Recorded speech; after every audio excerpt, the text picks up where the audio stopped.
And so here we are. So welcome, I'm Edwin Rutch. I'm the director of the Center for Building a Culture of Empathy. And this is an empathy cafe to explore how Extinction Rebellion can build a facilitators network to embed new democratic tools into the DNA of society and into Extinction Rebellion. And we're recording this call to harvest the insights we generate here, as well as to make this available to others who weren't able to join us today. So I'd like to start with just giving a quick outline of what we're going to be doing today. We're going for 2 hours. And it's we're going to start with a short introduction. Everyone can just introduce themselves. We'll have a short introduction to the XR Future Democracy Hub and the Facilitator Network. And then we'll show a short video of how to do an empathy circle. That'll be about 9 minutes. And then we'll break out into empathy circles, and it'll be about 80 minutes or so that will be in these two, I think we'll do probably 2 small groups here.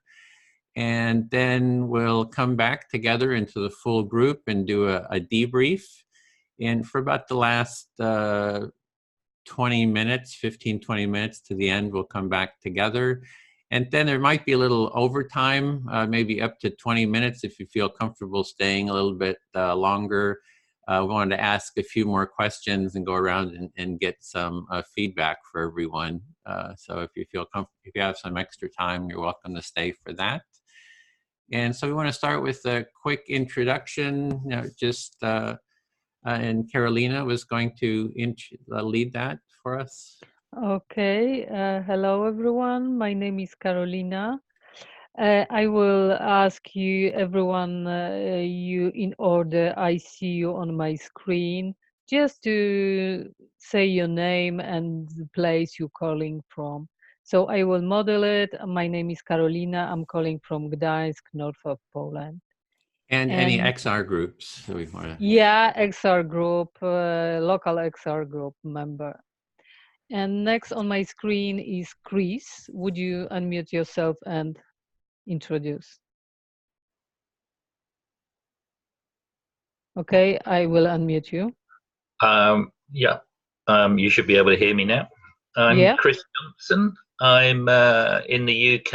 I'm on the south coast near Southampton.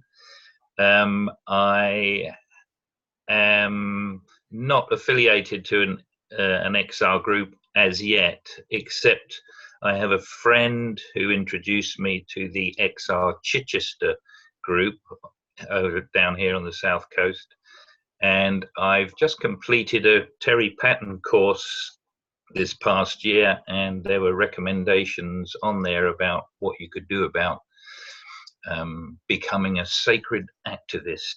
So that's why I'm here, to try and contribute in some way. Okay, thank you. Daniel,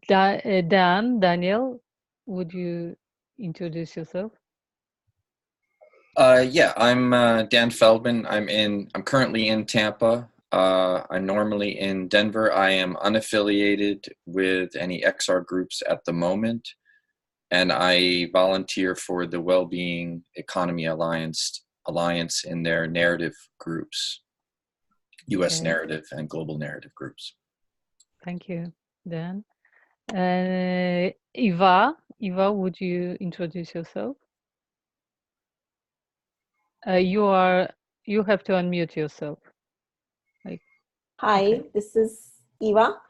I am calling in from Toronto, and I am not officially involved with any XR group yet, but I'm interested in Empathy Cafe, and I am hunting for ways to be more involved and bring my social networks into this conversation.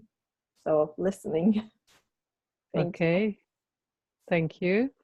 Bill, would you? Sure. My name is Bill. I'm in the San Francisco Bay Area in California, USA. I'm part of the Empathy 10 team and also taking the XR facilitators training. Okay, thank you. Belinda, would you unmute yourself? Hi, hello everybody. Yeah, so I'm Belinda Hopkins. I live in a village just outside Reading in Berkshire in the UK. I'm very involved. I've been working in the field of restorative justice and restorative practice for the last 25 years. So I've facilitated, directly facilitated a lot of conflict type meetings, as well as I'm a trainer. That's what I do. I train people in restorative practice. I've integrated nonviolent communication into that. I'm involved. I was away. I was working abroad during the last XR rebellion, but very involved beforehand with people like Kerry Buck, looking at de-escalation and conflict transformation strategies. I'm very, very keen to get more involved in that kind of work. My local XR group, Reading, I haven't done much with because of being away, but I technically belong to them and hope to get more involved with them. So that's me. Okay, thank you. Peter, you have to unmute yourself. I can't unmute. Hi all, how are you? Nice to see you all. So yeah, Peter from Swansea in Wales, United Kingdom. Still part of the United Kingdom at the moment, glad to say. Who knows what might happen in the near future. Yeah, part of XR Swansea, running the divestment campaign here, running the pop-up samba, all the trash, like stomp sort of thing. That's been a lot of fun. And citizens' assemblies.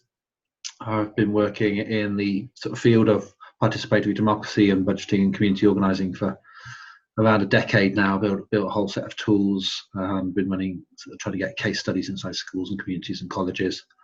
So interested to see how that might align with this need to mass mobilise. Thank you. Thank you. And last on my screen is Simon Carter. I'm in the UK also, a place called Tewkesbury. There's XR groups popping up all over. The most vibrant one is a place called, which is very because it's a very sedate. Simon, I'm afraid it's better if you turn off your video. We will, maybe the sound will be better. Is that better? Yes. Okay. Not really. Not involved long. How we run business.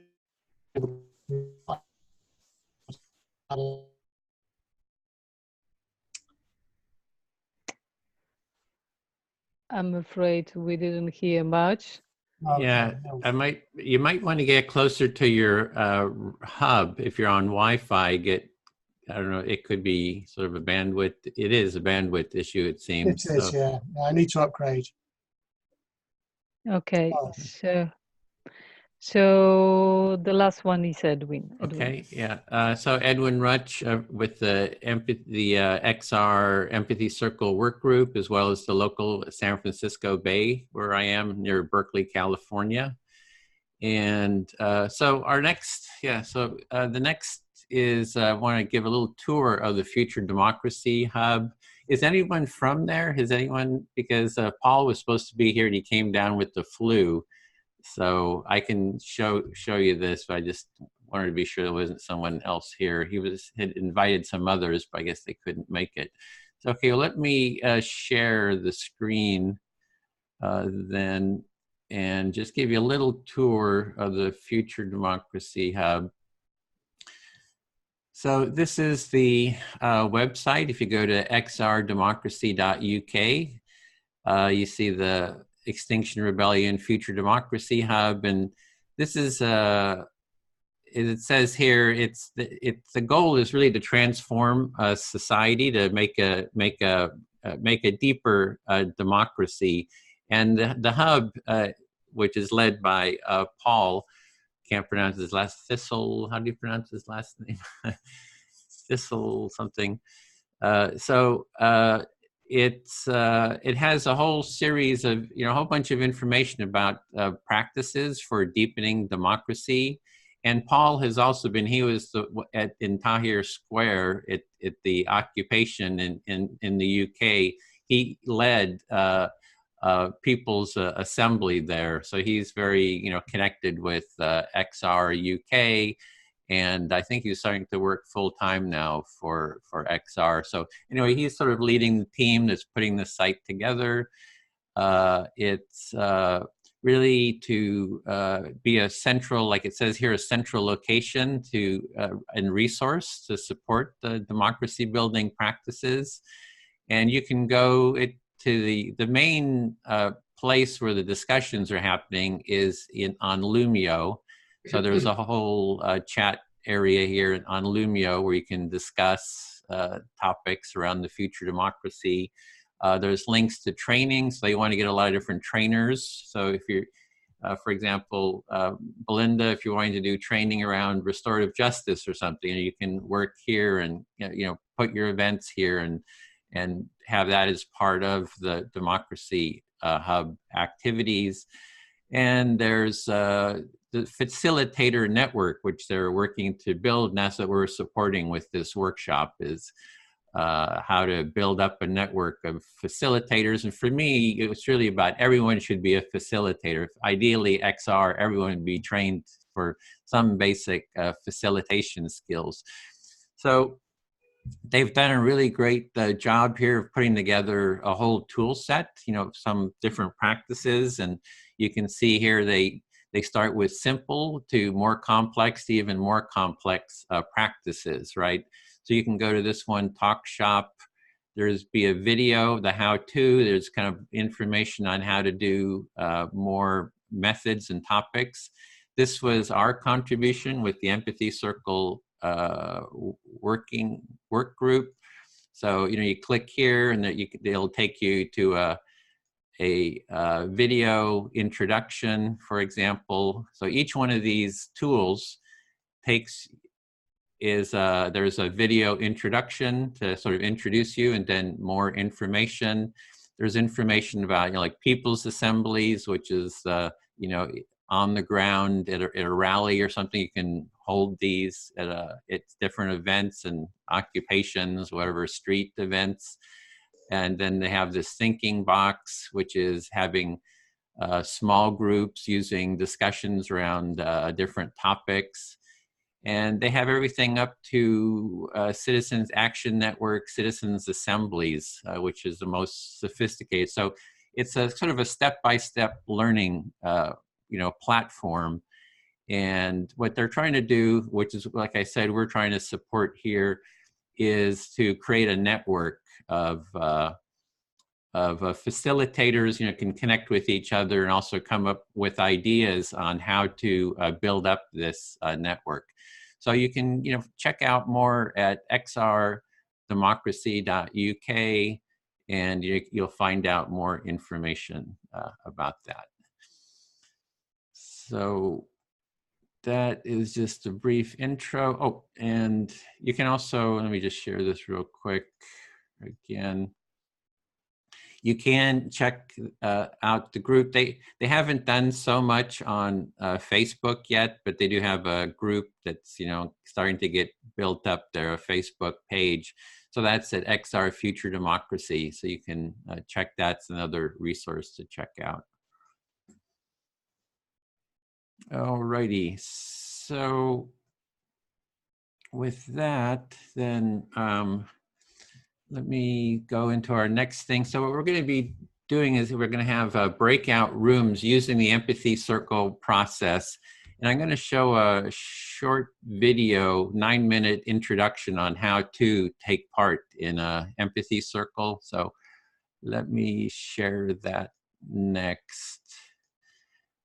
See how my video player share with computer sound. Let me see if this is working. Yep, there we go.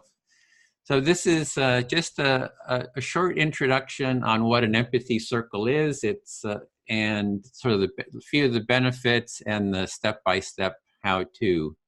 So is everybody seeing that? Can you just get a, okay. And should have audio. So if you don't hear audio, let me know. I'm Edwin Rutch, founding director of the Center for Building a Culture of Empathy, and I've been working for many years on researching, using, and developing practices that build a more empathic society and world. I'd like to welcome you to this short presentation on how to take part in a basic empathy circle. I'm excited to share this practice because I find it to be the most effective gateway or first step practice for building empathic skills and way of being. I firmly believe that if the practice is widely adopted, it can contribute to greater well-being for all people and for the planet. So what is an empathy circle? An empathy circle is a structured dialogue process that supports constructive dialogue in small groups. And the process increases mutual understanding, connection, and trust between participants by ensuring that each person feels fully heard, seen, and understood to their satisfaction. The practice is based on mutual empathic listening, which is also called active listening, deep listening, or reflective listening. So why might you want to participate? Here is a list of some of the many benefits of taking part in an empathy circle. So one, it is an easy practice to learn and host.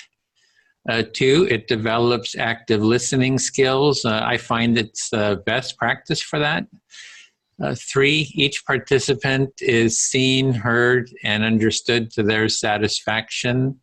The more silent people in the group get an equal chance to be heard. Four, it builds trust. When people know they will be heard, that really builds trust. Five, it supports team building. Six, it helps bridge personal, social, and political divides. Seven, it heads off conflicts before they happen.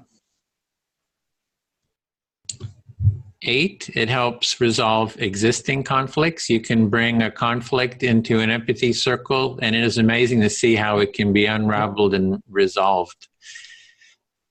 9, it offers emotional support and healing. This is practice is at the core of emotional healing professions. And finally, 10, it is a foundation for other community building practices. So next, let's look at the step-by-step, how to take part. An empathy circle starts with 2 to 7 participants. Here on the screen, we have 4 participants, which I find is an ideal number.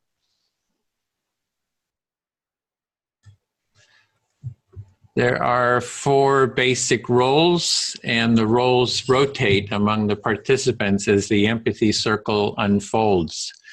1, the speaker is the first person to speak. 2 is active listener who actively listens to the speaker. There's the silent listeners, they quietly observe and witness. And the facilitator who organizes, schedules, and hosts the circle. They also do the timekeeping, and they have some experience with the process and help keep participants in the process. However, everyone has the responsibility to hold the process and the practice. So to begin with, the facilitator will start the empathy circle. They welcome the participants. They lead introductions if the participants don't know each other. The facilitator invites participants to give short introductions, for example, their name, where they're from, and something personal about themselves. The facilitator then reviews the empathy circle process to remind everyone how it works. They announce the discussion topic, if there is one. Even if there is a topic, you can always talk about what is alive for you. That is what is on your mind in the moment. And 5, they set the speaker time limits, perhaps 5 minutes, for example. And the facilitator then asks who would like to start to be the first speaker. So at that point, the participant volunteers to be the first speaker. As speaker, you select who will be your active listener, and you can select anyone that you want. You speak about the topic given or whatever is alive for you, and so you'll speak a bit until you have maybe expressed an idea or two, and then you want to pause to give the active listener a chance to recap what they understand that you are saying and feeling. If you say too much, the listener may have difficulty in reflecting it. As the active listener, you are listening to the speaker to get an understanding of what they are saying and what is important to them. You are giving them your full attention as a supportive companion on their inner journey and exploration. When the speaker pauses, you recap your understanding of what they said and how they feel by reflecting the essence of that in your own words. You can summarize, paraphrase, or even say the speaker's words back to them. Even though you may have a strong impulse to respond with your own ideas, judgments, analysis, advice, and sympathy, or even questions, resist the impulse to do so because these common responses block the speaker from moving along their internal journey. You will be able to say whatever you want when it is your turn to be the speaker. Just do your best. If you don't reflect the understanding to the speaker's satisfaction, you can always they can always say it again. Then, as speaker, you check: do you feel understood to your satisfaction? If you do not feel understood, you can say it again, perhaps in different words. If you do feel understood, continue sharing. Again, after speaking a bit, pause to give your active listener a chance to recap their understanding of what you said. As the active listener, you again share your understanding of what the speaker said and meant. The cycle of speaking and reflecting continues until you, as the speaker, do not have anything else you'd like to say, or until you get a signal from the timekeeper. If you get a signal from the timekeeper, then finish up what you're saying in a sentence or two. After you get a final reflection, you can end your turn by saying something like, "I feel fully heard," or something like that to indicate you are done with your speaking turn. At that point, the roles then rotate. The active listener becomes the speaker. The person they select becomes the new active listener. For everyone having equal time, it is good to select someone that hasn't spoken lately, but it is your choice. The others in the circle become the silent listeners. This process of taking turns in speaking and active listening continues for whatever time is allotted for the empathy circle. For fostering deeper dialogues, I find 2 hours is a good amount of time.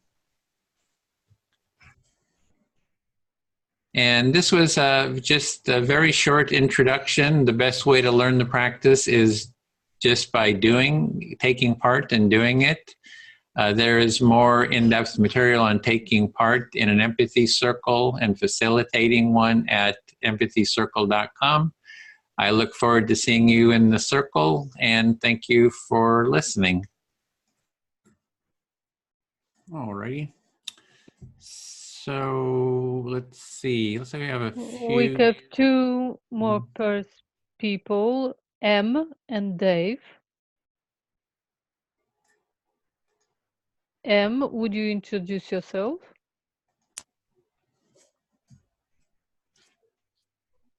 Dave, would you introduce yourself?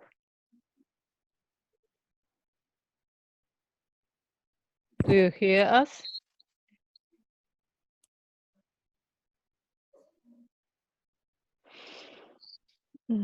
Dave or M, are you there?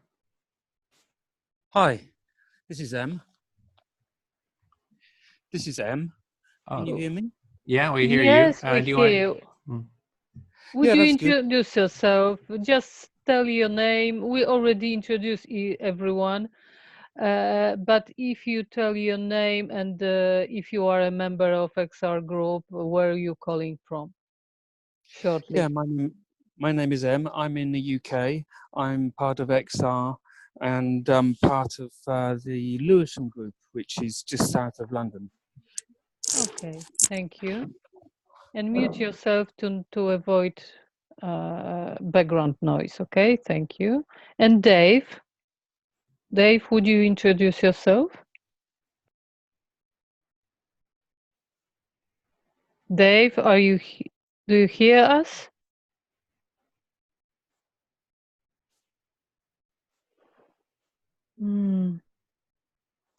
I suppose we have to go on, Edwin. Yeah, without. Oh, Dave? No. Okay, so okay, then we want to go into our empathy circles, and let's see. We have so what we're wanting to do. The topic is how might we build an XR facilitator network. So we're wanting to hear like ideas that you have about building a network to connect people and to do facilitator training, and and also tangible ideas and steps that you would like to take yourself. And we're going to have two groups. Carolina, can you do the first one, and I'll be in your group, but you can facilitate it. And then Bill, Or can you? maybe 3 groups. Do we have? I don't think we have enough people for 3 because we have a couple Okay, who. okay, we have actually 10 people. Yeah, it's kind of shifting here. We're having some of the people I think have bad connections or so. So, and then the second group, Bill, you can facilitate that, and we can. Sorry, Edwin, can I interrupt a moment? Sorry, Sure. I'm not going to be able to stay right through to the end because it clashes with our family supper time, and that's awkward. So I'll probably be going about 7:30 our time. Okay. So so it's about an hour you have. Yeah. Is that right? Now. Yeah. Sure. Okay. Yeah. Okay. Sorry. And yep, it's the other calls that dropped out. So, and then you'll do the recording, Bill, too. Remember to record. And we have this Google Doc, which I'll put in once more, and that's where you can take notes if you want to take any notes there, brainstorming notes, sort of whatever comes up. And I think we're going to have 3 people in a group with you. Oh, we could have to, people are moving here. So we'll be 5 in one group, and I think we can actually shift someone. Chris, let me just move people to the other. We got room 2. So it'll be, I think there'll be. So let's do put Belinda in the bigger group. Oh yeah, that's right. So there'll be 4.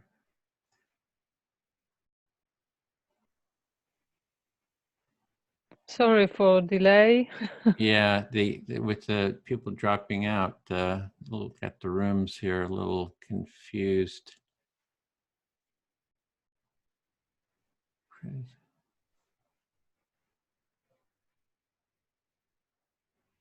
Okay, so there'll be 4 and 4. So I think we're set.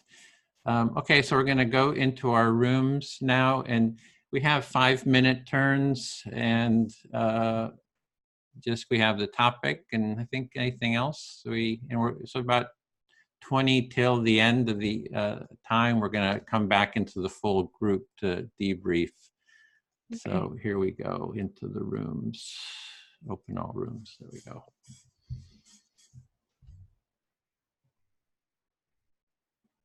So you should see a little button to join.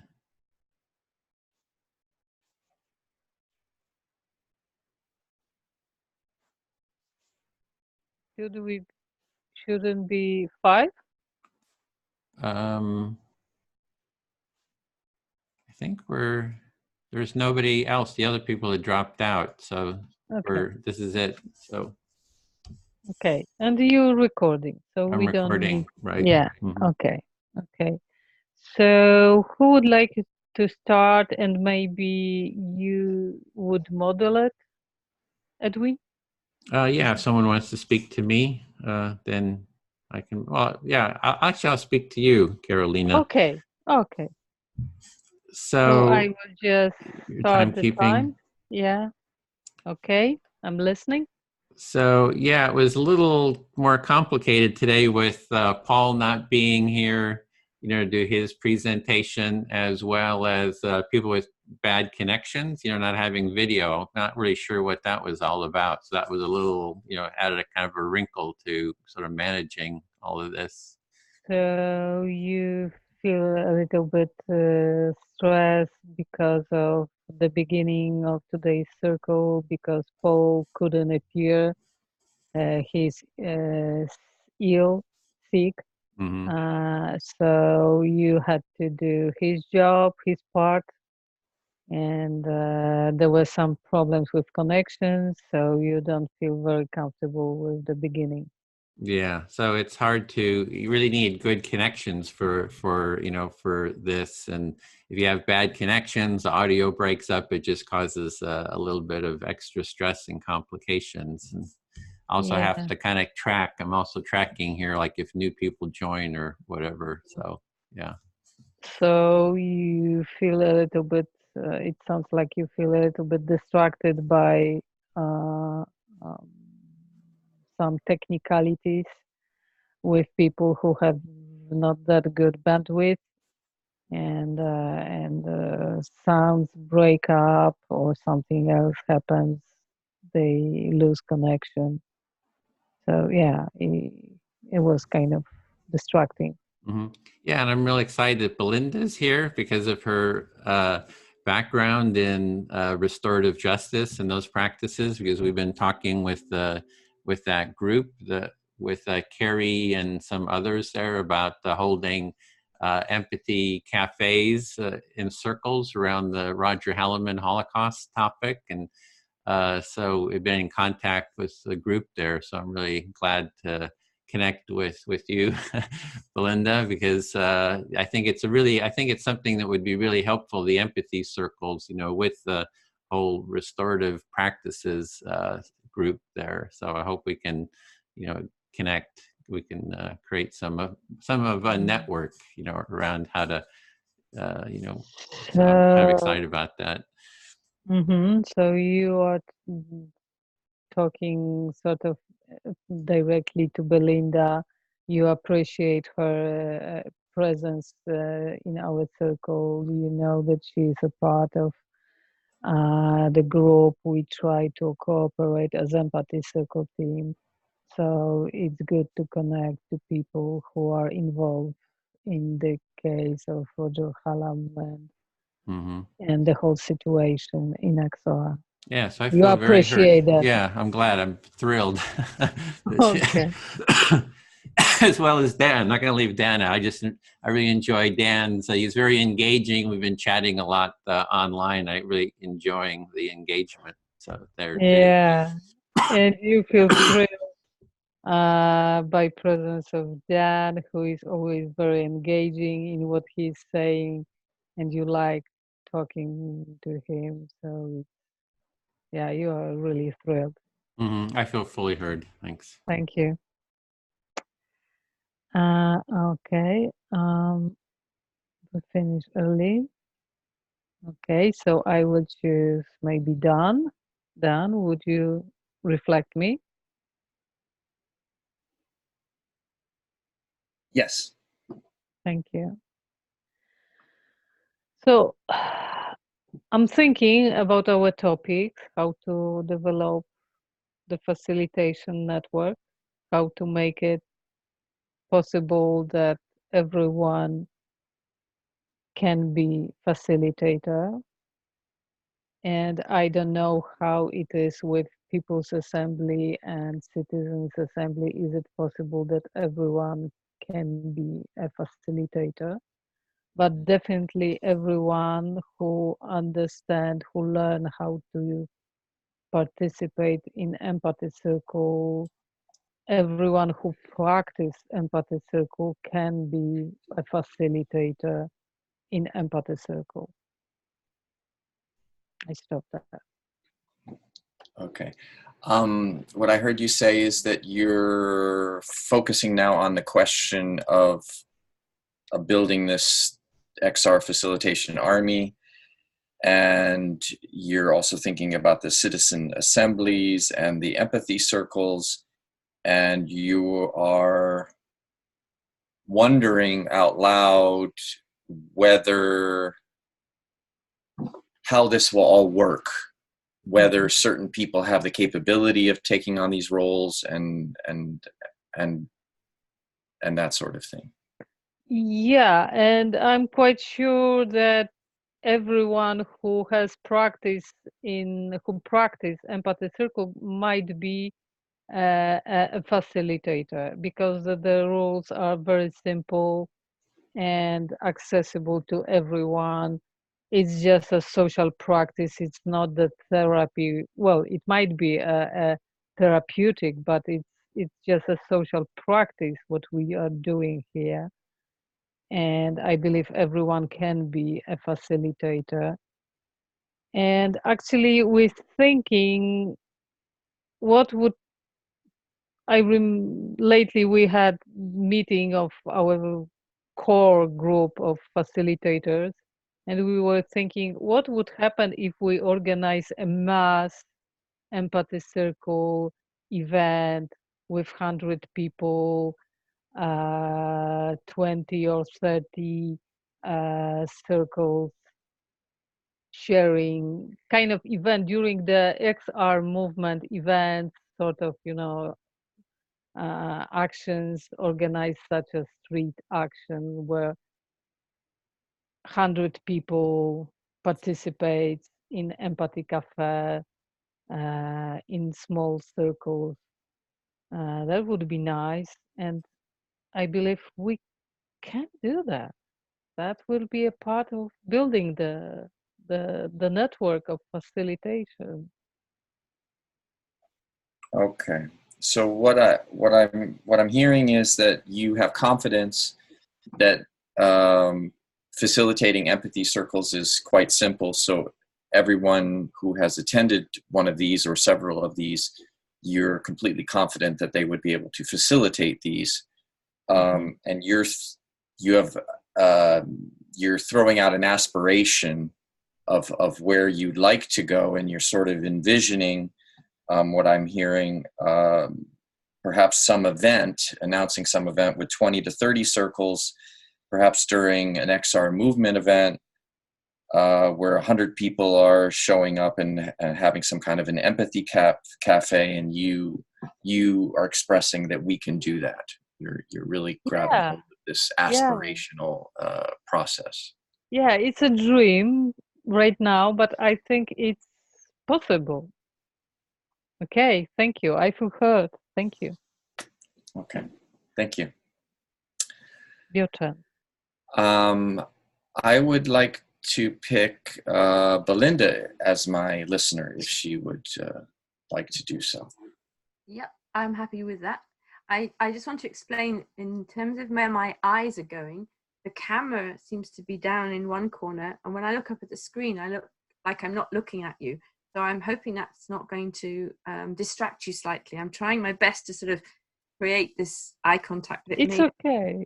Is that okay? Yeah. Yeah. Okay. It's okay.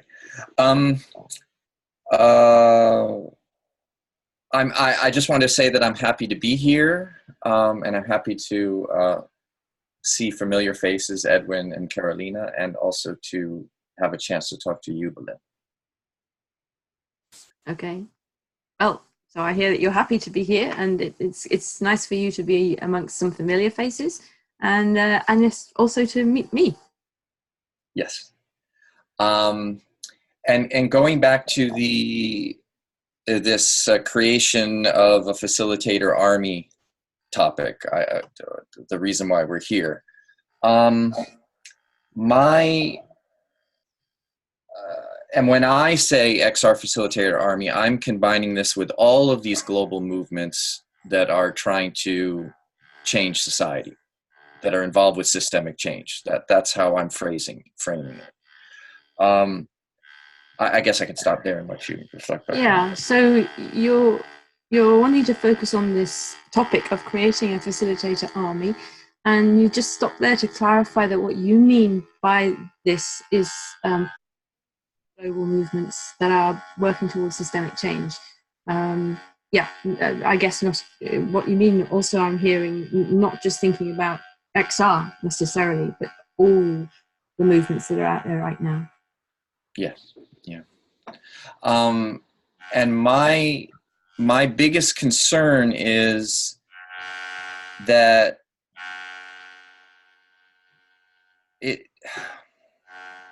there are not a lot of people that have tipped over into this new way of thinking, A, and B, if they have, they haven't gone out searching for movements or armies. And so I think this is kind of fundamental to, before we even talk about training, I guess, to me. Okay, so you've got a concern, and as I understand it, you're saying that in the first place, that not a lot of people have necessarily come round to this way of thinking.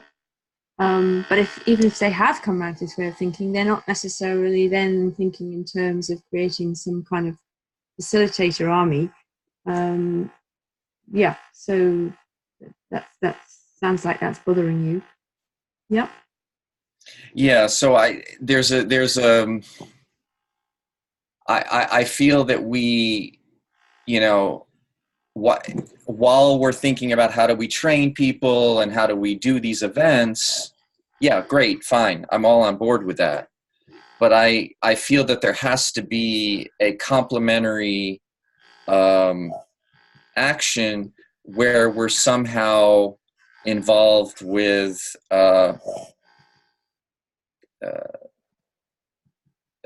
narratives or things of this nature to bring more people on board somehow. Some kind of broadcasting of messages or I mean, I guess at some level these empathy circles are sort of doing that, but it's somehow insufficient in my mind. Okay. So yeah, you're definitely on board with the idea of doing more training, and you're on board with the idea of events, has been talked about just now. But you think that there needs to be some complementary actions going on alongside this, parallel with this, involving reaching out to more people, bringing more people on board, telling more people about what's going on. And then you kind of had a thought about that to some extent these empathy circles are doing that, but you're not convinced that it's sufficient. I thank you, Belinda. I feel fully heard. Okay, thank you. So it's my turn. And I guess we're kind of going around in a little circle, aren't we? So maybe I can invite Carolina to hear me. Okay, I'm listening. Yeah. So it's the first time I've been involved in one of these circles. I've been watching a few online, so I'm not unfamiliar with the process. But I'm still, when I say not familiar, I'm still trying to understand it, what it can do and what it can't do, because it's actually different from the processes that I'm familiar with. So you have been watching some videos, recording of empathy circles to learn how it's working. and you still feel like you need to understand the key, the core of the process, because it's different from the processes and practices you usually participate in or organize. Yeah, yeah. Yeah, so it feels like I'm still deciding where it fits, if you like, in my toolbox. Yeah, I mean, I am a facilitator, and I use that word. I use it in two ways. One is a facilitator of people's development, like a trainer. And then the other way I use it is as a facilitator in processes like mediation, conflict resolution, and I'm both of those things, and I do both of those things. Okay, so you practicing and you actually facilitating two different processes. One is conflict mediation, and the first one is when you're training the process, and that's what you are familiar with, and you're trying to figure out if the empathy circle is a tool that might find a place in your, so to speak, toolbox. Sure. Yeah. Because I also facilitate circles of different sorts. The difference is this critical thing that is built into this circle, where every speaker has their words reflected back, or the meaning reflected back, and that's different from the circles that I am used to, where we're in circle, everybody has a talking. There is a talking piece that goes around, and everybody has a chance to speak, but their words are not reflected back. And there are 5 stages to that circle, so it goes somewhere. Decisions are taken, things happen, and so I'm fascinated by these circles, which so far I'm enjoying them, and I think I can see their value, but I don't know how they can be used for progress, from action. Maybe that's because they're not designed for that. So that's why I'm okay.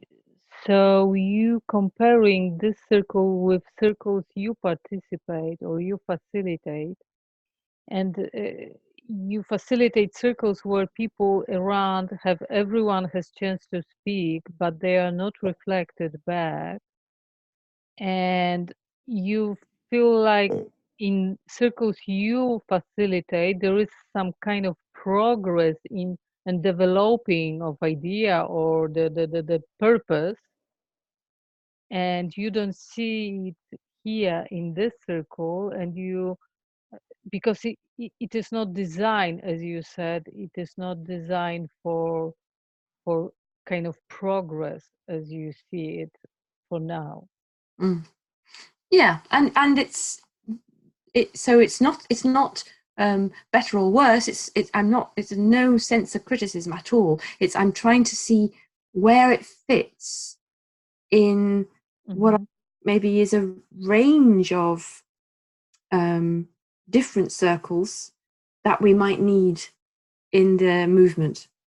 I'm very interested in what we're doing here, and it resonates a little bit with what I know of the circles of Dominic Barter, the restorative circles. But so yeah, I'm kind of reaching out to my wider experience to yeah. So you emphasize that this is not any criticism. You recognize the value, and you're trying just to imagine where it fits, where it might be placed in a whole range of different practices in our movement. And you see some similarities to Dominic Barter practice, restorative practice, and you're still wondering aloud, so to speak, how to use it, where it fits, what to do with it, how to recognize the qualities of this process. Yeah, I feel perfectly heard. Thank you very much. Thank you. Thank you. So I will choose Edwin. Listening. Reflect me. Okay.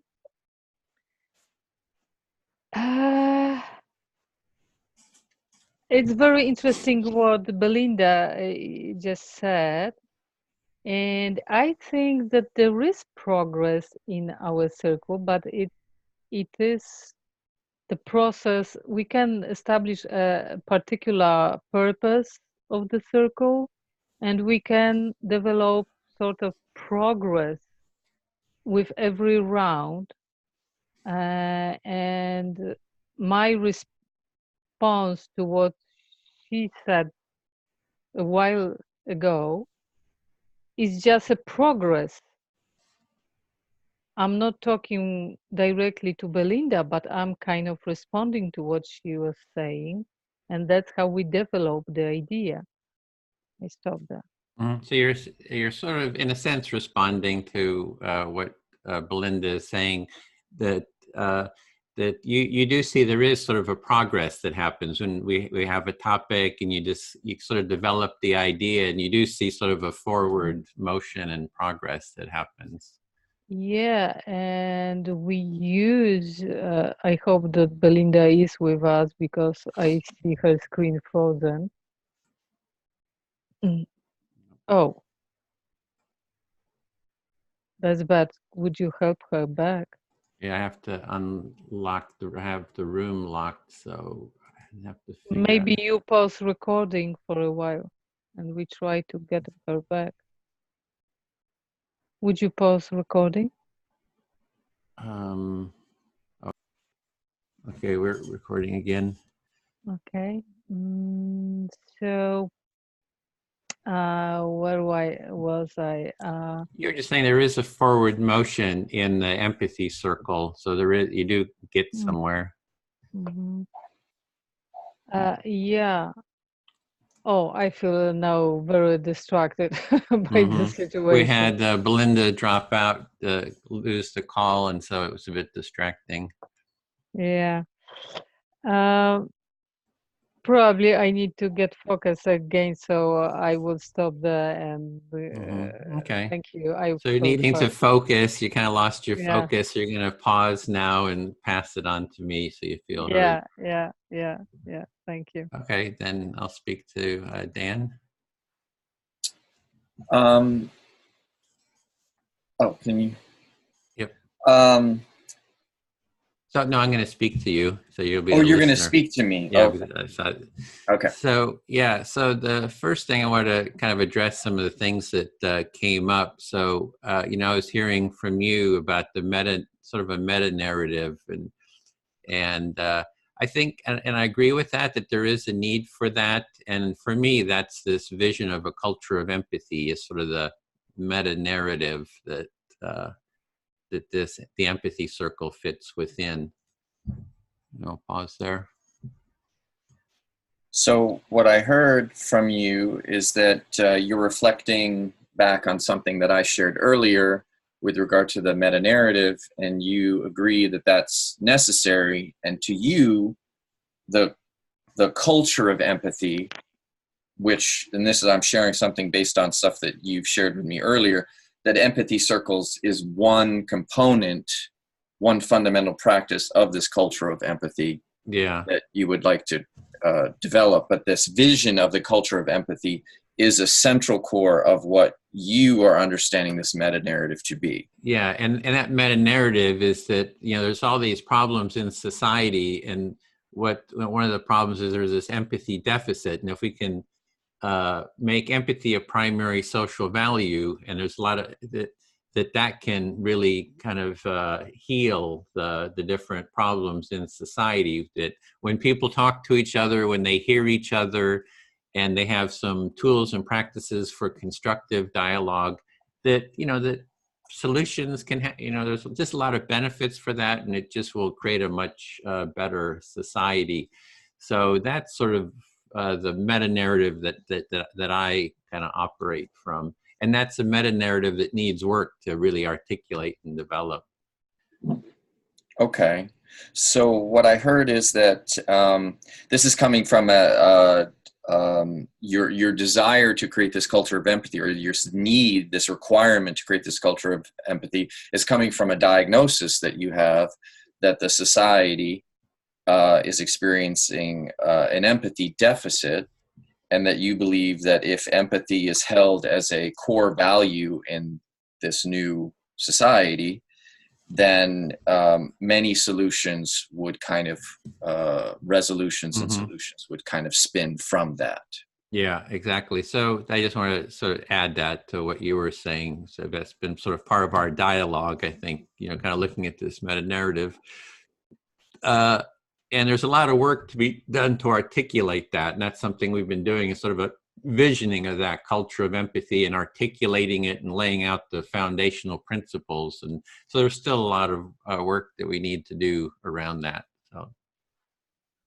Okay, so continuing on your last comment there, which you had started to go into this, that these are kind of the rough outlines that you've put together, but there's a lot of work to fill in the details, and how do we get from here to there, and what does that all entail? Yeah, exactly. And then in terms of the creating a facilitators network, I want to address what I heard. Oh, one is signed. Oh, Belinda, there she is, assigned to group 1. So hopefully she'll be able to come back in. Then let's see. What was I lost my thread too with all this stuff. Hey, you're back.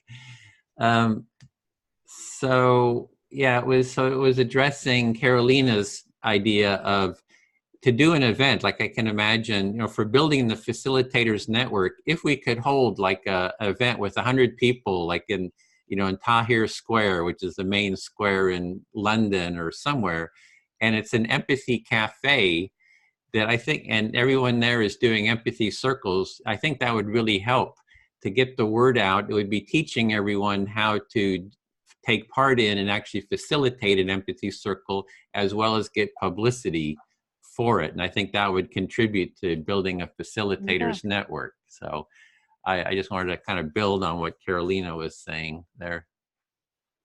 Okay, so just because Belinda kind of missed all this, I'm going to kind of reflect back at you a little bit further back so she can get the benefit of that.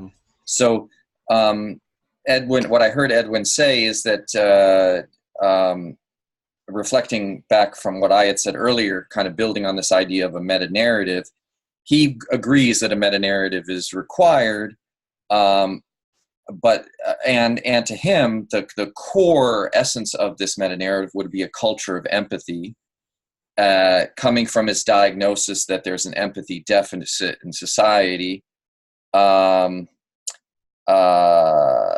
that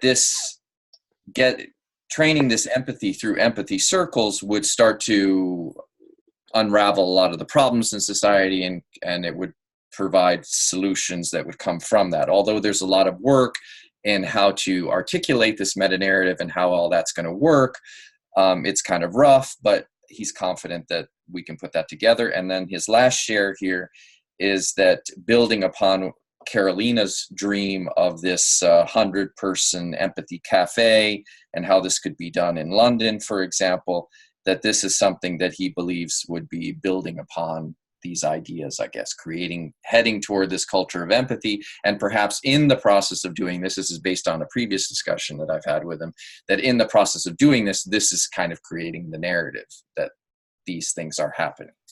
Yeah, that was my time, so I feel fully heard. So.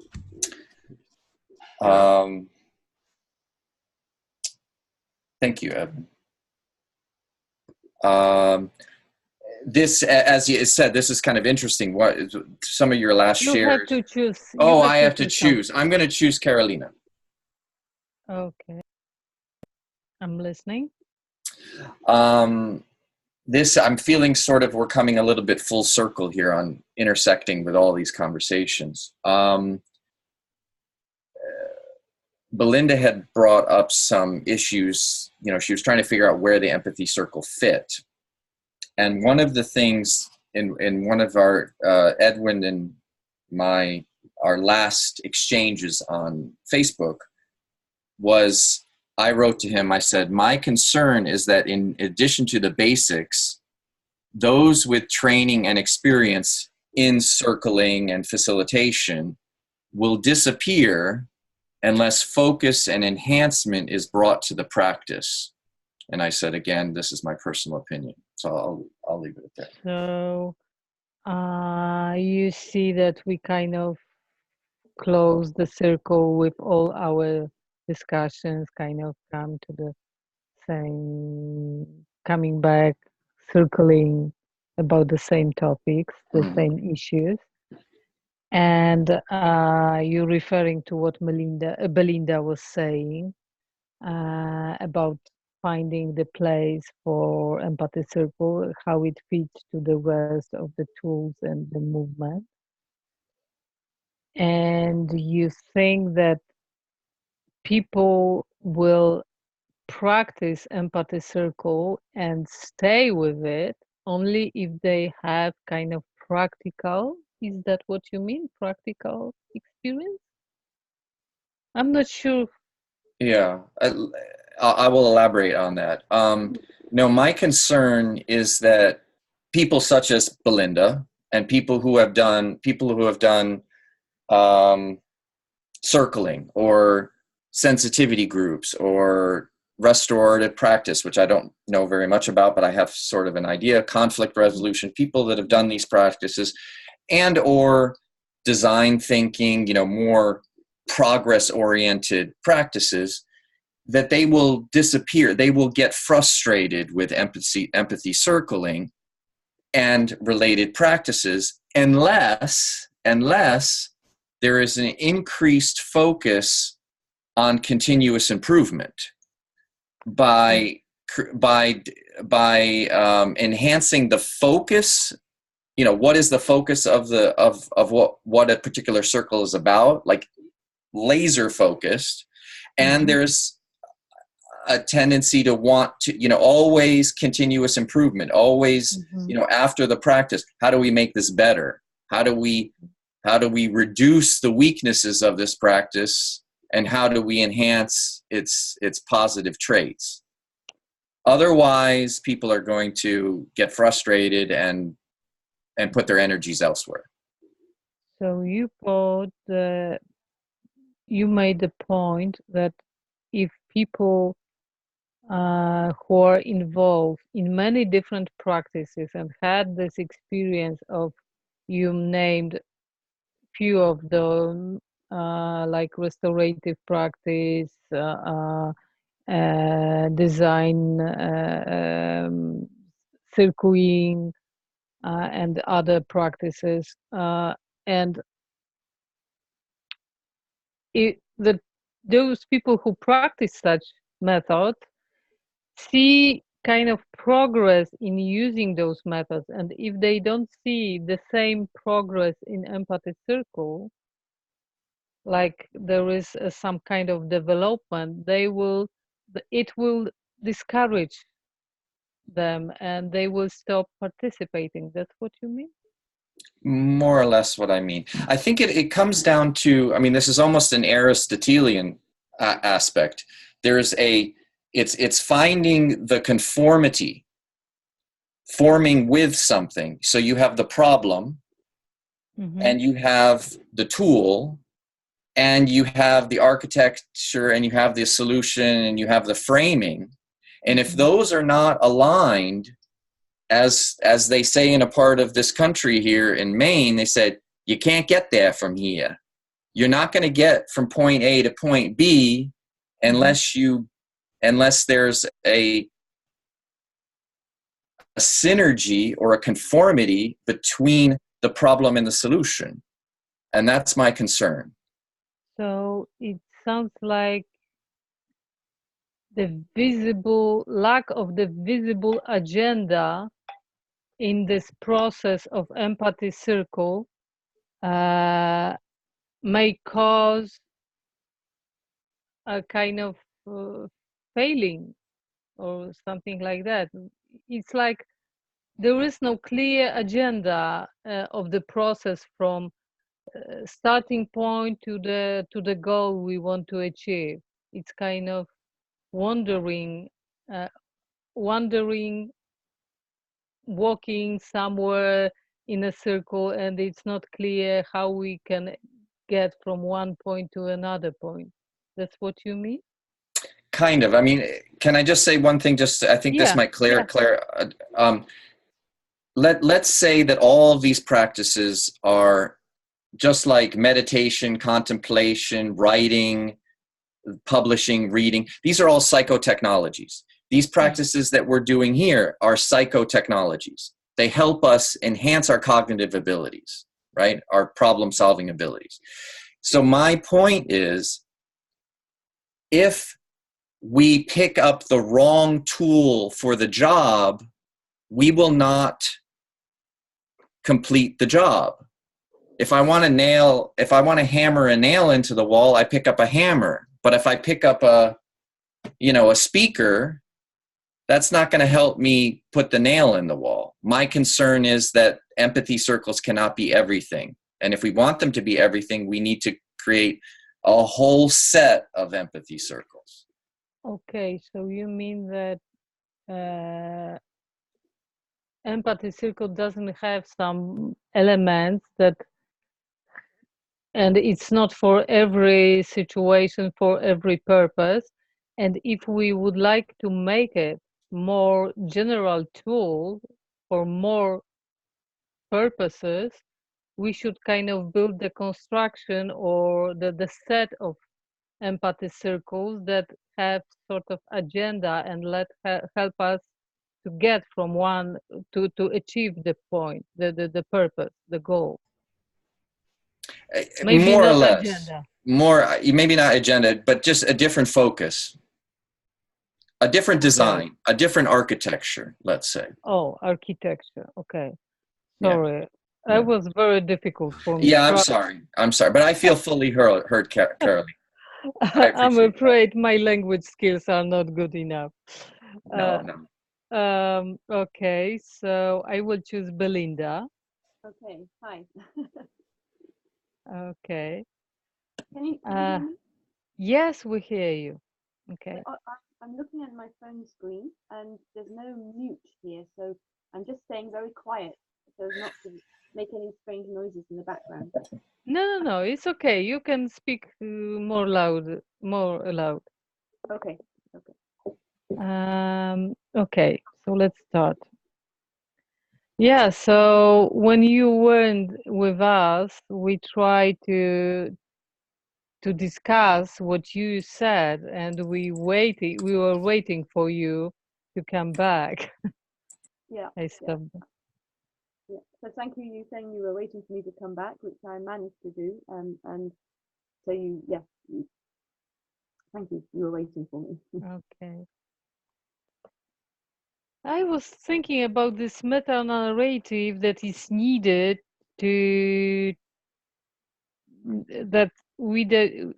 having just a tool is not enough. We need a narrative or meta-narrative or sort of messaging. For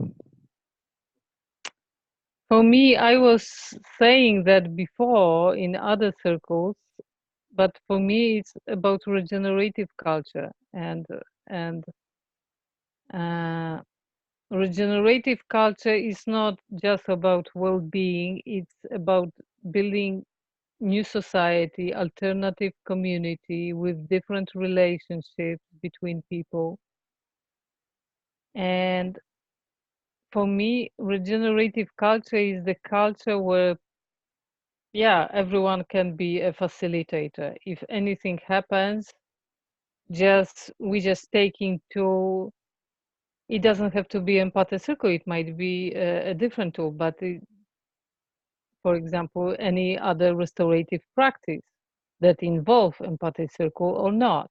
but those are practices that everybody can pick up and start circle and start practice. That's what regenerative culture is for me.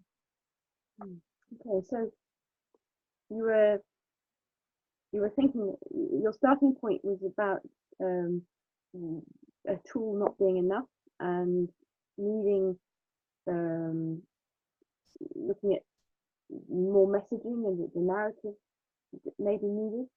But and then from there I heard you say that you want to think about the regenerative culture, which for you means a way of being where everyone feels able to facilitate something if necessary, whether it's a conflict or a conversation or a circle, and that there are different ways of doing that. But you see within this regenerative culture, I hear almost the word, it's almost like I'm hearing, you didn't use this word, but I'm hearing like empowerment, a feeling of empowerment that people can, be involved, not step back and have someone else do it, but actually step up and be a facilitator as and when needed. Yes, I just believe it's different quality of culture and different quality of society. If those practices would be spread and everybody would knew from this, for example, if we would learn them in schools, it would create different society where people understand that, oh, this is very simple tool we can use if we have problems. And it gives us different society. And this is society when the people's assembly is possible, different democracy is possible, grassroots democracy is possible. It changes a lot. So you're talking about a vision now of everybody having these skills, and how much that would transform the society we have, and that actually maybe right from early on in school, people were taught these skills so that in all sorts of things that they engage in, they are able to be involved. Can you hear me okay? A little bit back sound, sort of, it's difficult for me, but I'm more or less, I understand you. Yeah, thank you. Yeah, so you're envisaging if everybody had these skills and were taught even from school to use these skills, then it would change. For example, you mentioned people's assemblies, the way our society runs itself, our democracy. It could really transform everything, is what you're saying. Yeah, thank you. Thank you, I feel heard. Thank you. Your turn, Belinda. My turn. Okay. So maybe Edwin, you could be listening. Yeah.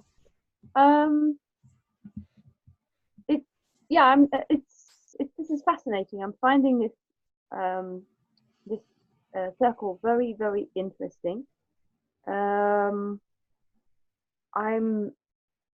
As I said before, I'm still trying to make sense of this. I'm such a passionate advocate of the circles that I facilitate, and believe that I share so many of Carolina's beliefs about the importance of empathy and the importance of circle and the importance of active listening. So I feel that we are all, that I feel I share a lot of core values with you all. So I'm hearing you feel like you share a lot of core values with us about the importance of active listening, and you're a real enthusiast about the circle process that you do. Yes. And you're finding this an interesting discussion or circle right now. Yes, yes. And I'm very, very open to learning more about it, so that I really understand it. Because if once I really understand it, because I run a lot of training, I can really help to spread it. And there's still part of me that wants to see where it fits, and as listening to you all, I was thinking that what I probably need to do is simply just take part in more, because I guess that everyone is different and everyone goes to a different place, and maybe used for different reasons, and it's by experiencing them that the understanding will come. Okay, so you're seeing that perhaps it's you're really trying to really understand the nature of the empathy circle and sort of how it fits in a perspective with all the other modalities that you do. And so you're really, I can see a real concentration trying to kind of grasp it and really understand it. And then you're thinking, well, maybe if I just do more of these, that then I'll just kind of learn sort of by experience. Maybe that's part of learning, is just through the experience of it and see it in different contexts. Yeah, thank you. Yeah, that's kind of it really. And it's stretching my understanding of what empathy is. I think a lot about empathy, I talk a lot about developing empathy for people, and what this, as I'm getting from here, one of the things that is showing empathy is this ability to reflect back to somebody what you think they've said, or it's to some degree your interpretation of what they said, without analysis, but you're putting it in different words back to me, and I'm finding that really interesting, because I think maybe I don't do that enough. I haven't done that enough. Because for me, if something's really, really worthwhile, then it's worthwhile taking into my daily life. I believe that I try to live my practice. So where does this fit in my daily life? Okay, so what I'm hearing there is that empathy is really important to you. I mean, it's just a really important value to you. And you're kind of looking at the quality of reflecting and empathy and the role of, in reflecting. And you're saying that perhaps that has a real importance, and that maybe you don't do it enough in your life. And then you're kind of just saying that if there's something that's important to you, you really try to incorporate it into your daily life. And so maybe you're just seeing you don't do this enough, and maybe thinking of doing it more in your life. Yeah. And that actually feels really exciting, but also challenging. So some feelings of excitement and challenge in terms of doing that. Yeah. Thank you. I feel heard.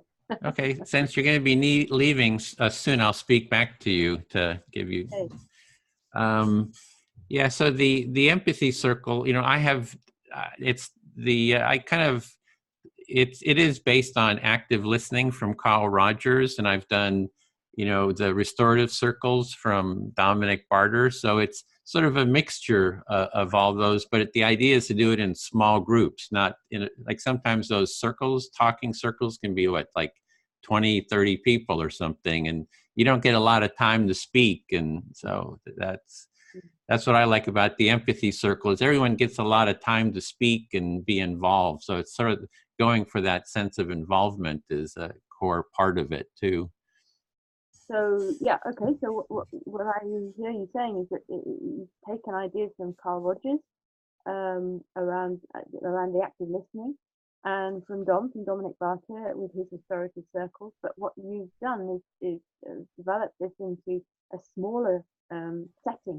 So not the big circles of 20 or 30 people where not everyone has a chance to speak, but into a smaller opportunity, like here we are with Forest, where everyone has a chance to talk more than once and have their words reflected back. Yeah. So for a larger circle, for me, I would like to divide it up into smaller groups so everyone has a lot of time to be more actively involved. And I think that has it has some benefits of doing it that way.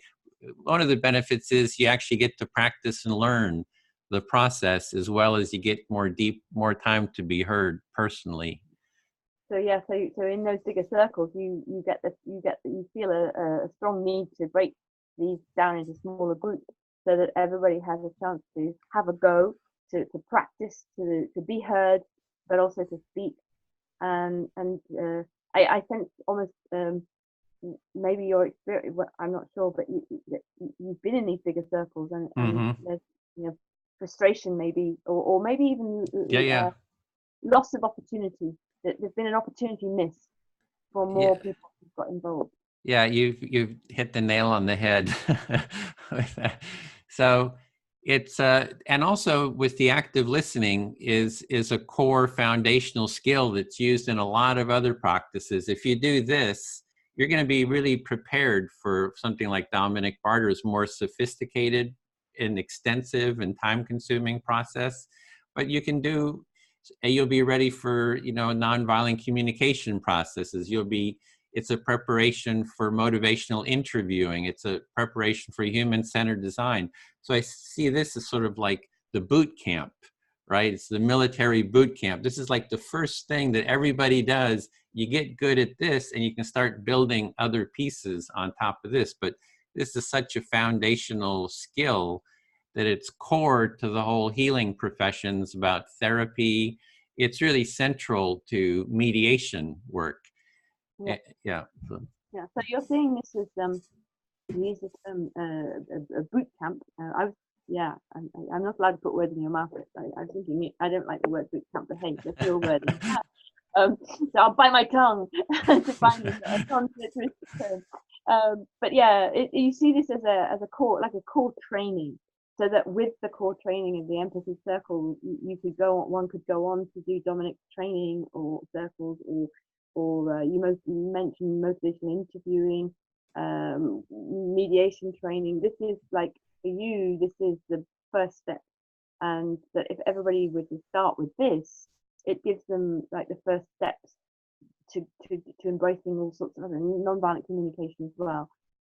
So yeah, you're sounds like you're really proud of this, Edwin. Yeah, exactly, and hopeful too. And I know with just this simple process, you can take it into a family who's like having problems. And if everybody sticks to the process, it kind of unravels the onion of conflict, right? So it has so many different benefits. I could go through them, but I'm out of time. But just that you can immediately take this and apply it and get, it's sort of the 20-80 rule, 20% of the work for 80% of the benefit. And I think this is sort of core to that. Yeah, I get. So I'm getting your passion. Actually, I'm hearing your passion and excitement for this process, as a very time efficient way of doing stuff. And your this example of actually taking it into a family who could maybe use it as a way of communicating better with each other, and a heap more applications that you haven't got time to explain. I feel fully heard. Yes, thank you. and I think I need to go. My patient husband is waiting for his. I mean, he's cooked the supper, but he's waiting for me to come and eat it. So if I can take my leave of. Yeah, if you can just select someone and say, "I feel fully heard," and it'll be their turn. Oh, okay. They can't move on. Okay. So I'm not sure where we are in the turn. Dan, you could select Dan for example. Okay, Dan, hello. What do I say? I feel fully heard. You were the one who was speaking, Edwin. How does No, but it was your turn. It was your turn to speak next. So you're passing it on to Dan. And so within the process, I'm kind of showing a trick for passing it on. Okay. Well, I feel fully connected with you, Edwin. Anyway, thank you. Okay, hope to see you next time. Yeah. Okay, bye everybody. Thank you for your January 8th is the next one. Okay. Take care. Bye. Thank you. Bye-bye.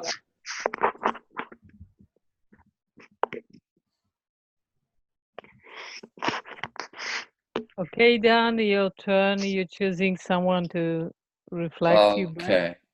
Is Belinda still there? She's No, gone. Her image is just frozen. Okay. Okay. I will pick Edwin. Listening. I'm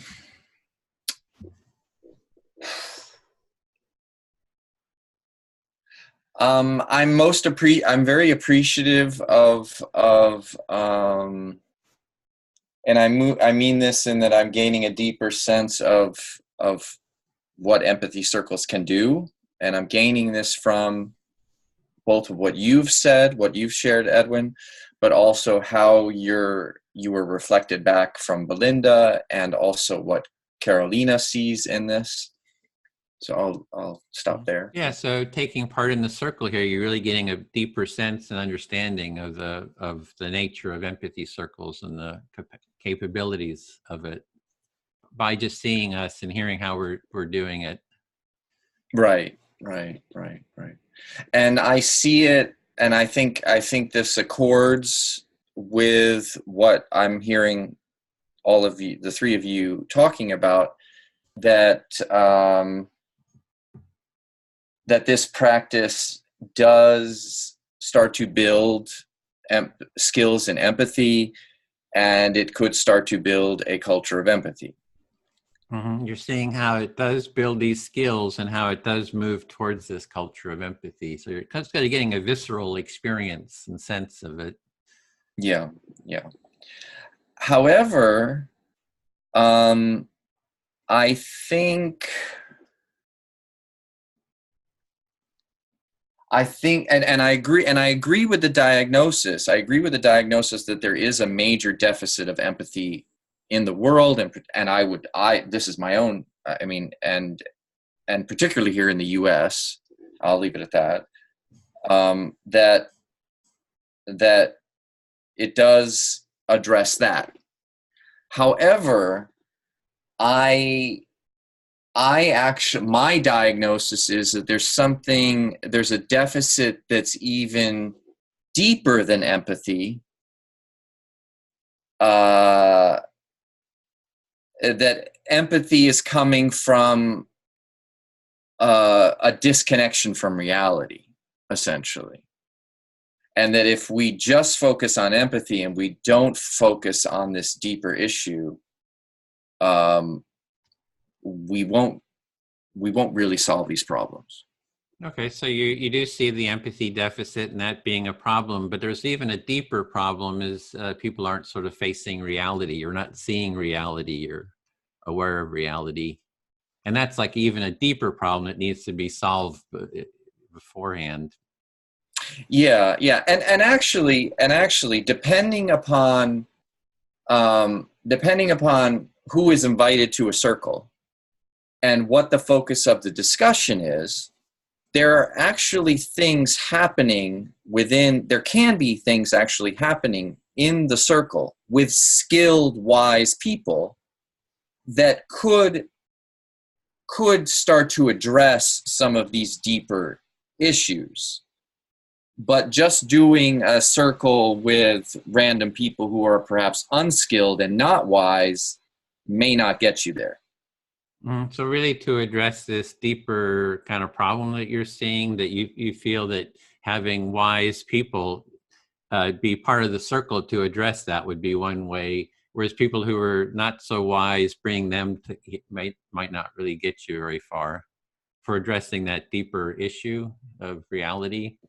Right. And actually, I would argue that that the deeper issue is a deficit in wisdom, and that empathy circles actually help to develop a certain kind of wisdom, which is very needed. It can also, depending on how it's tuned, possibly develop other sorts of wisdom, but my assessment, my understanding is that there's a prevalence of foolishness in the world, and from this foolishness we have a lack of empathy, and that if we don't develop psychotechnologies or practices that help to enhance our wisdom, in a whole range of areas, we're putting too much on the empathy tool, let's say. That just solving empathy itself will not solve all of our problems. Mm-hmm. So there's a deeper deficit, is a sort of a wisdom deficit, and that there is a certain wisdom that gets created, you know, through the empathy circle, but there's sort of, it seems like a broader type of wisdom that needs more tools to develop this deeper wisdom. And that there's this deficit, which you would call foolishness, which is the deficit for this wisdom that's needed. Yeah, yeah. I feel fully heard, and I guess I'm over time as well. Thank you, Edwin. Okay. All right. So I think we're about time to go back to the full group, right? We got about 20 minutes. See, there's only 7 of us left. So I guess, what do you think, Carolina? Ready to go back, or? Yeah, or if anybody wants to add something important, that's the moment to do that. We have 1 minute. Yeah, well, this is great. I wish we had more time. I feel like we're just getting started. I think we need about another couple hours to really dig into the wisdom topic. I think that's yeah. I'm sad that Belinda couldn't continue, because it was really a fun, you know, to hear her insights. So, but this to be continued. We have January 8th, and we have other circles too, because I'm remembering this conversation and going to keep building on it, Dan. So, because I really appreciate the insights and the questions. So let's go back to the full group here, and we'll go return to the main session.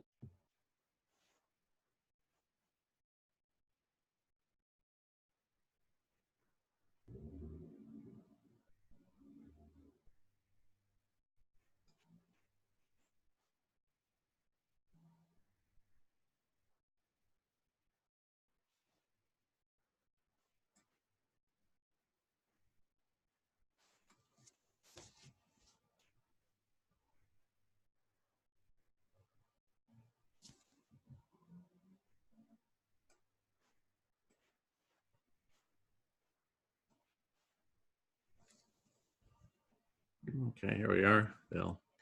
They have about 30 seconds for the others will be brought over automatically.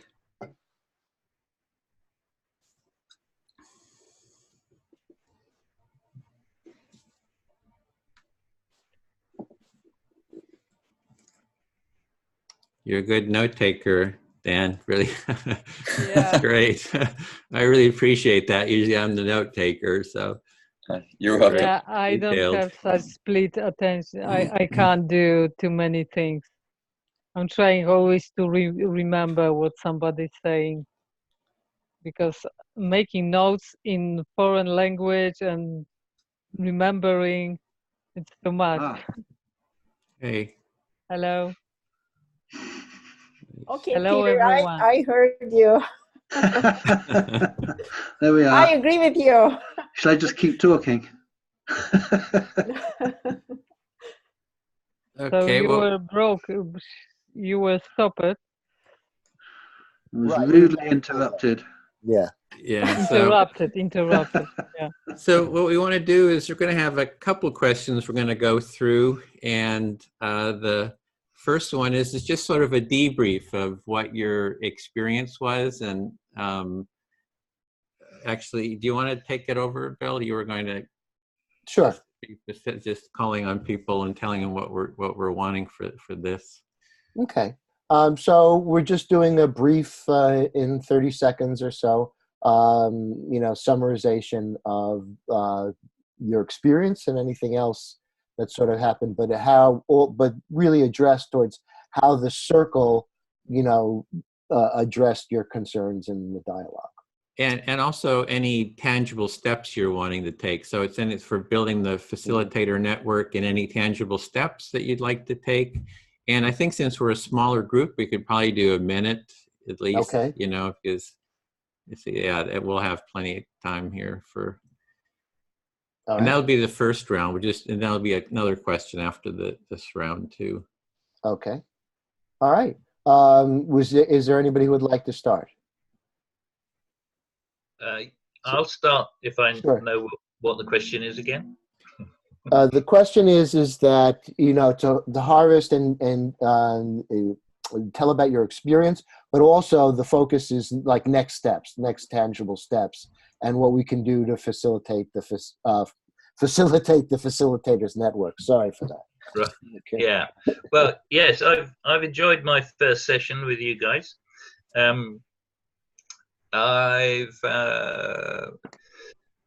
I haven't really got any reservations because it's what we're into here is something quite new in developing an entirely new worldview for the populace, so to speak.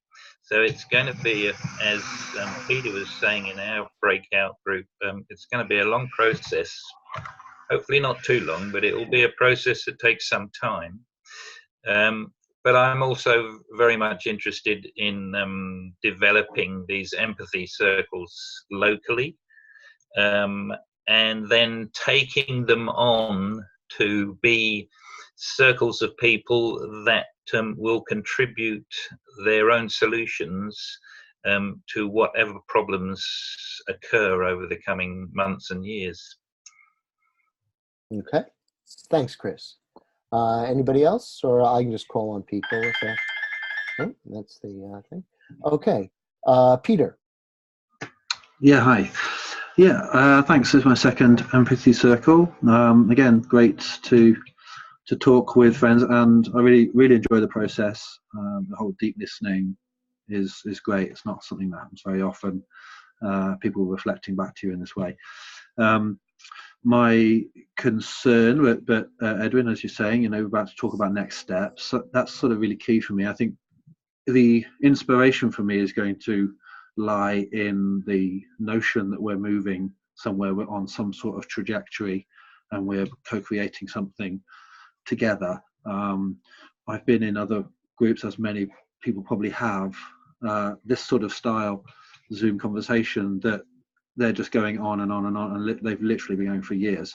They're not necessarily building anything, but they're having great discussions, and they're building great relationships between each other, right? So, but they're not actually mitigating climate change in some way through doing that necessarily.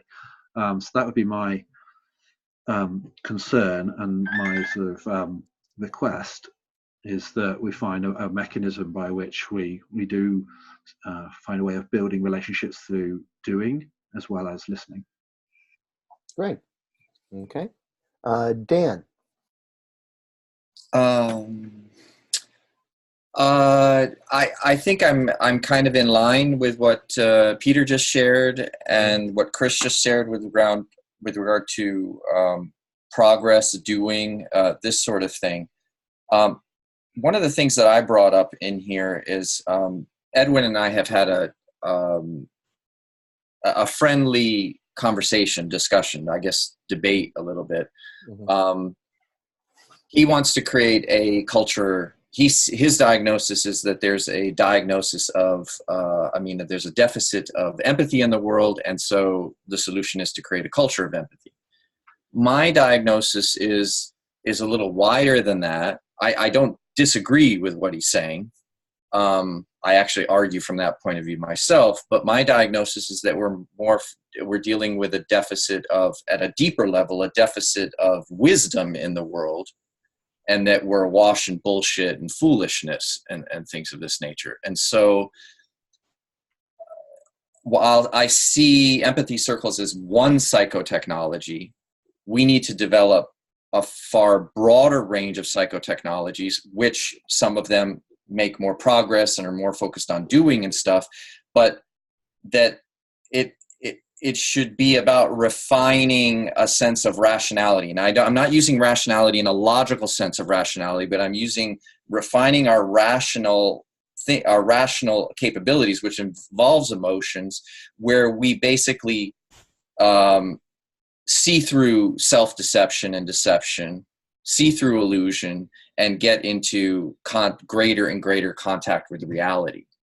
And so those kind of tools and those kind of activities, I think we need to be thinking about.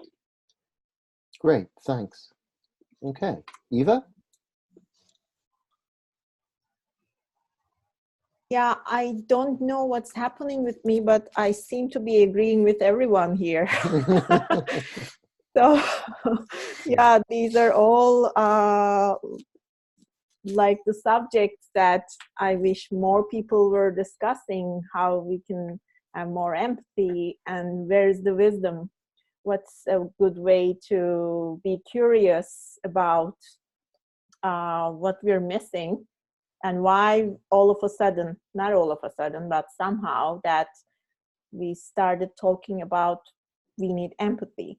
When did we, like, why there, or wisdom, like, it's just like defining the situation that there's a reason we need to talk more about wisdom or empathy or wonder or love.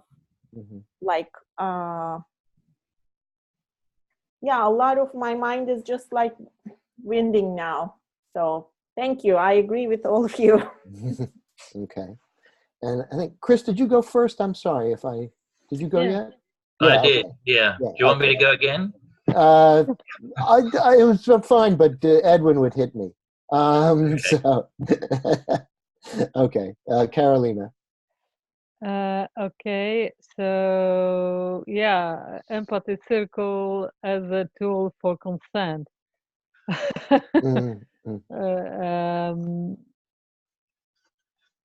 Finding consent. I agree with many things I heard. I'm thinking about rationality as sobriety, kind of being sober and seeing the words in sober eyes of sober person, more sober, because we are sort of drunk with our culture.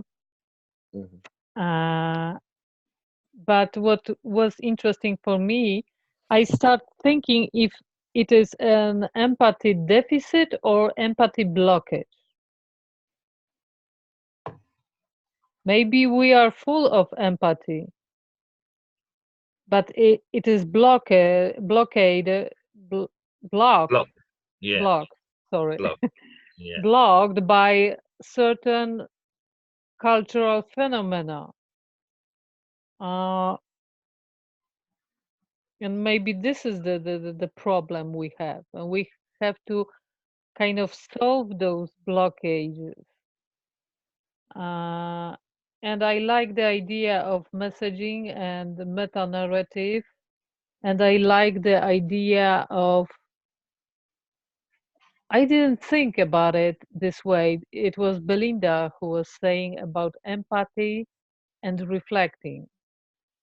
She was doing a lot with empathy, but never reflecting before.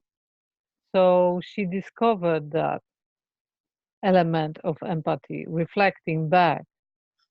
And I realized that I'm like this character of Molière who doesn't realize that he speaks with prose. I didn't realize that. So yeah, it was interesting. Thank you. Great. Okay. And what I found is that we talked about moving beyond just the discussion phase and getting into actions, which I think is important, and we're going to have to develop new tools. I agree with that. But I also think that the empathy process is an excellent process that we need to refer back to, that even every step of the way. And the analogy that I'll draw is sort of exercise. So you do basic exercise like sit-ups or running or whatever it is, to then do, if you're an athlete, then to do very complex things.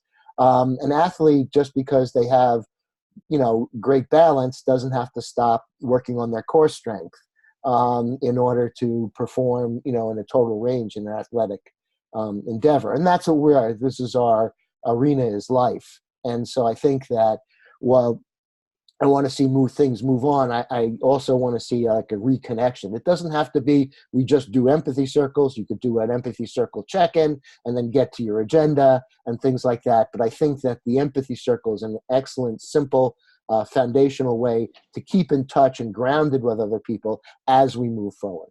And that's what I have to say. Edwin? Okay, then let me just sort of recap what some of the things I heard in our group. So Dan was talking about sort of meta-narratives, and I was replying that seeing that building this culture of empathy vision, or a vision of a culture of empathy, is sort of a direction to go, and we've been doing some work around that. Belinda does a lot of facilitation, and she was really trying to understand the process kind of more deeply. And her process is more the talking stick type practices. And so she was appreciating learning more about this process.